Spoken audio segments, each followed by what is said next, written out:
നമസ്കാരം. വനമാലയിലേക്ക് ഏവർക്കും സ്വാഗതം.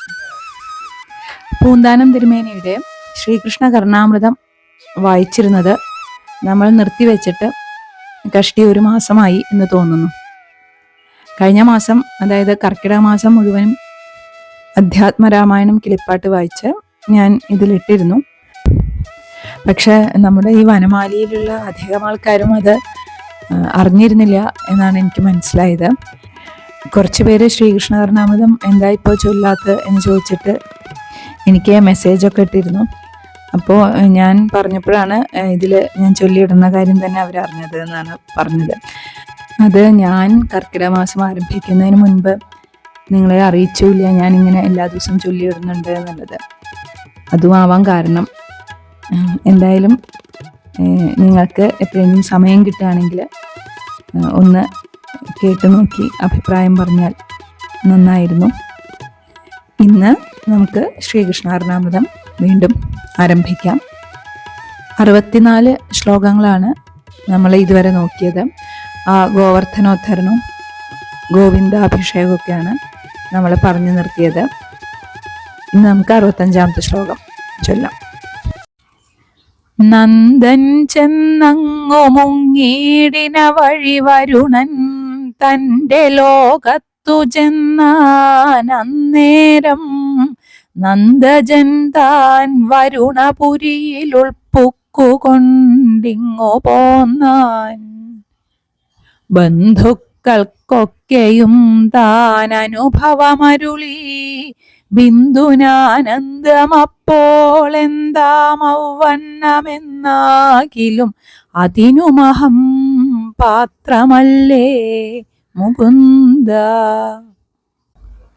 ഇവിടെ ആ വരുണാലയ ഗമനം എന്ന ആ കഥാസന്ദർഭമാണ് സൂചിപ്പിച്ചിരിക്കുന്നത്.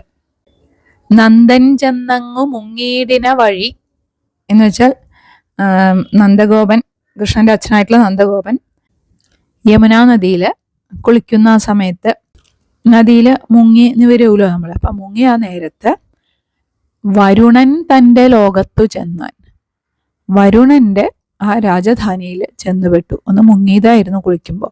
അപ്പോൾ വരുണന്റെ രാജധാനിയിൽ ചെന്നുപെട്ടു എന്ന് വെച്ചാൽ സ്നാനം ചെയ്തുകൊണ്ടിരിക്കുന്ന ആ നന്ദഗോപനെ വരുണദേവൻ അപഹരിച്ചിട്ട് അദ്ദേഹത്തിൻ്റെ രാജധാനിയായിട്ടുള്ള വിഭാവരിയിലേക്ക് കൊണ്ടുപോയി. അതെന്തിനാ വരുണദേവൻ കൃഷ്ണൻ്റെ അച്ഛനായിട്ടുള്ള നന്ദഗോപനെ കൊണ്ടുപോകണത് എന്ന് വെച്ച് കഴിഞ്ഞാൽ, ഈ വരുണദേവനെ അമ്പാടിയിൽ ചെറിയ കുട്ടിയായിരിക്കുമ്പോൾ മുതലുള്ള കൃഷ്ണൻ്റെ ഈ അത്ഭുത ലീലകളെക്കുറിച്ചൊക്കെ അങ്ങനെ കേൾക്കുന്നുണ്ട്. തൻ്റെ സുഹൃത്തായിട്ടുള്ള കുബേരൻ്റെ പുത്രന്മാരായിട്ടുള്ള നളകൂബര മണിഗ്രീവന്മാർക്ക് ശാപമോക്ഷം കൊടുത്ത കഥ, ഇന്ദ്രൻ്റെ ദർപ്പം ശമിപ്പിച്ച കഥ, ഇതൊക്കെ വരുണദേവൻ്റെ ചെവിയിലെത്തിയിരുന്നു. അപ്പോൾ ഈ കൃഷ്ണൻ്റെ അച്ഛനായിട്ടുള്ള നന്ദഗോപൻ ഒരു നല്ല തികഞ്ഞ വിഷ്ണു ഭക്തനാണ്. അതുകൊണ്ട് തന്നെ വളരെ നിഷ്ഠയോടെ ഏകാദശി വ്രതം നോൽക്കാറുണ്ട്.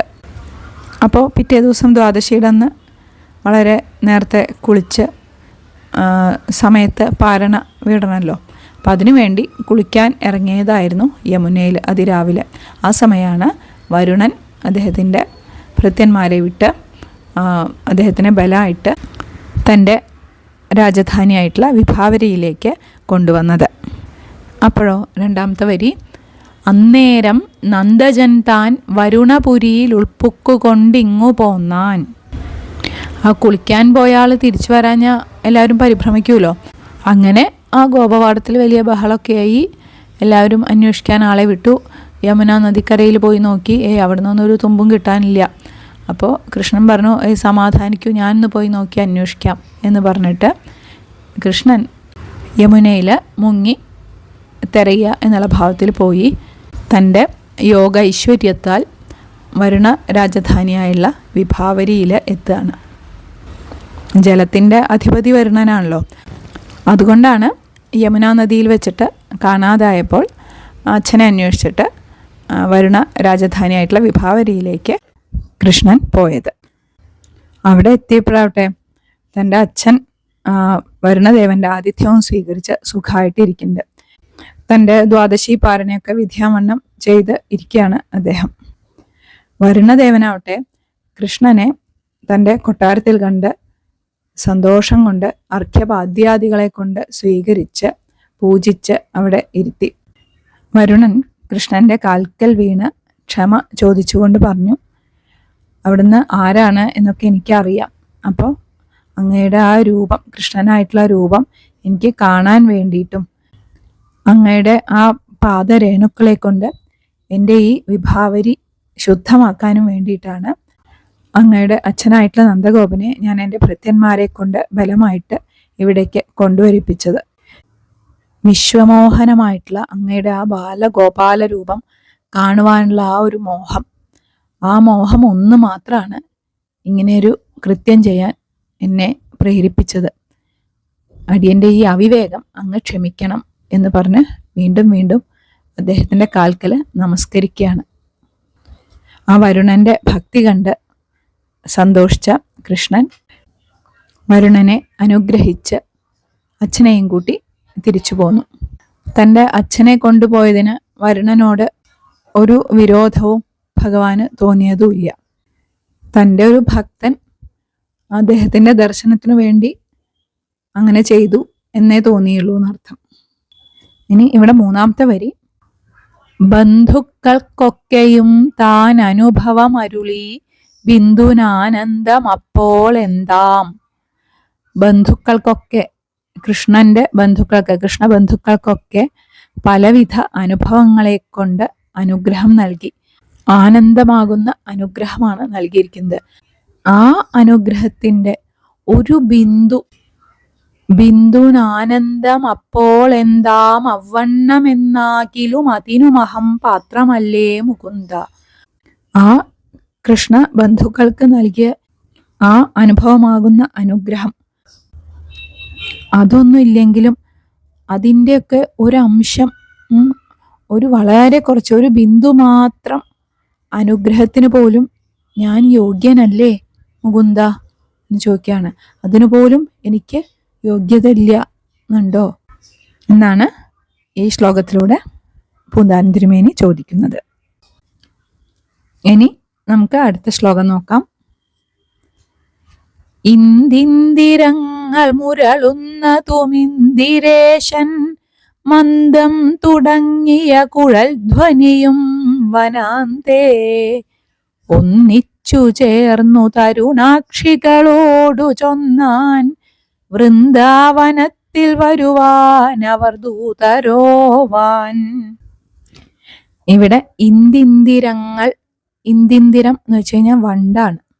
ഇന്ദിന്ദിരങ്ങൾ മുരളുന്നതും ആ വണ്ടുകളുടെ മുരൾച്ച. പിന്നെ ഇന്ദിരേശൻ, ഇന്ദിരയുടെ ഈശൻ, ലക്ഷ്മി ദേവിയുടെ നാഥനാരാണ്? വിഷ്ണു. അപ്പോൾ ഇവിടെ കൃഷ്ണൻ. ഇന്ദിരേശൻ മന്ദം തുടങ്ങിയ കുഴൽ ധ്വനിയും വനാന്തേ. ആ കൃഷ്ണൻ പതുക്കെ തുടങ്ങിയിട്ടുള്ള ആ കുഴൽ വിളി, ഓടക്കുഴൽ നാദം, അതെവിടെ ഇരുന്നിട്ടാണ്? വനാന്തേ, കാട്ടിൻ്റെ ഉള്ളിലാണ് ഇരുന്ന് വായിക്കുന്നത്. ഇത് ഒന്നിച്ചു ചെന്ന് തരുണാക്ഷികളോട് ചൊന്നാൻ. ഈ വണ്ടിൻ്റെ ആ മുരൾച്ചയും കൃഷ്ണന്റെ ഓടക്കുഴൽ നാദവും ഒന്നിച്ച് ചെന്നിട്ട് തരുണാക്ഷികൾ എന്ന് വെച്ചാൽ സുന്ദരിമാരായ ആ ഗോപസ്ത്രീകളോട് ചൊന്നാൻ പറഞ്ഞു. എന്താ പറഞ്ഞത്? വൃന്ദാവനത്തിലേക്ക് വരുവാൻ, വൃന്ദാവനത്തിലേക്ക് വരൂ എന്ന് പറഞ്ഞു. ഇവര് ദൂതരാണോ എന്ന് തോന്നും. ആരാ? ഈ വണ്ടിന്റെ മുരൾച്ചയും ഈ ഓടക്കുഴൽ നാദം, വേണുനാദം ഒക്കെ കേട്ടാൽ ഇവരാണ് ചെന്നിട്ട് വരാൻ പറയുന്ന ദൂതര് എന്ന് തോന്നിപ്പിച്ചു. അതായത് കൃഷ്ണന്റെ ഈ വേണുനാദം കേട്ടപ്പോൾ അത് തങ്ങളോട് അങ്ങോട്ട് വരാൻ പറയാണ് എന്ന രീതിയിലാണ് ഗോപസ്ത്രീകളൊക്കെ അവിടേക്ക് ഓടി വന്നത്. ഇനി അടുത്ത ശ്ലോകം നോക്കാം. തൂവെണ്ണിലാവു വിരവിൽ തെളിയുന്ന നേരം പൂവിന്നിളം പരിമളം ചൊരിയുന്ന നേരം കാർവണ്ണനക്കുഴലെടുത്തു വിളിച്ച നേരം നീർക്കണ്ണിമാരുഴറി വന്നതു കാൺമനോ ഞാൻ. തൂവെണ്ണിലാവ്, നല്ല പ്രകാശമുള്ള വെള്ള നിറത്തിലുള്ള നിലാവ്. അത് വിരവിൽ തെളിയുന്ന നേരം, വേഗത്തില് ആ തെളിയുന്ന നേരത്ത് പൂവിന്നിളം പരിമളം, പൂവ് വിരിയുമ്പോൾ ഉള്ള ചെറിയ ആ സുഗന്ധം, രാത്രി വിരിയുന്ന പൂക്കളുണ്ടല്ലോ, അതിൻ്റെ ആ വളരെ നേർമയായിട്ടുള്ള ആ സുഗന്ധം അതിങ്ങനെ ചൊരിയുന്ന നേരത്ത് കാർവർണ്ണനെ കുഴലെടുത്തു വിളിച്ച നേരം, കാർവർണ്ണനായിട്ടുള്ള കണ്ണൻ ഓടക്കുഴലെടുത്തിട്ട് വിളിച്ചപ്പോൾ നീർക്കണ്ണിമാരുഴറി വന്നതു കാൺമനോ ഞാൻ. ആ സുന്ദരിമാരായ ഗോപസ്ത്രീകള് ബന്ധപ്പെട്ട് ഓടി വരുന്നത് എനിക്ക് കാണാൻ സാധിക്കുമോ? നല്ല നിലാവുള്ള സുന്ദരമായൊരു രാത്രി, അവിടെ വൃന്ദാവനത്തിലെ കാളിന്തി തീരത്തുള്ള ആ ഭംഗിയുള്ള വനഭൂമിയിൽ നല്ല സുഗന്ധിയായ സുരഭിയായിട്ടുള്ള ഇളം തെന്നൽ വീശുന്നു. ആ സമയത്ത് കൃഷ്ണന്റെ വേണുഗാനം കേൾക്കുന്നുണ്ട്. അത് കേട്ടതും അവർക്ക് അടങ്ങിയിരിക്കാൻ കഴിഞ്ഞില്ല.